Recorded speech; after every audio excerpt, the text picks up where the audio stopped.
Dapat sabay na alisin ng gobyerno ang value-added tax at excise tax sa mga produktong petrolyo para maibsan ang epekto ng pagtaas ng presyo nito dulot ng giyera sa gitnang silangan.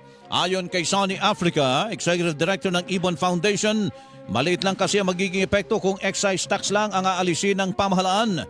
Anya kung aalisin ang excise tax at VAT sa langis, maaari buwaba ng 16 pesos ang presyo ng gasolina at 12 pesos sa diesel.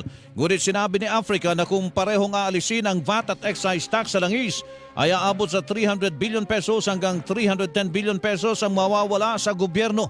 Pero ginit ni Africa na hindi mararamdaman ng gobyerno ang pagtanggal sa excise tax at VAT kung magpapatupad ng mataas na buwis sa mga bilyonaryo at malalaking kumpanya sa bansa.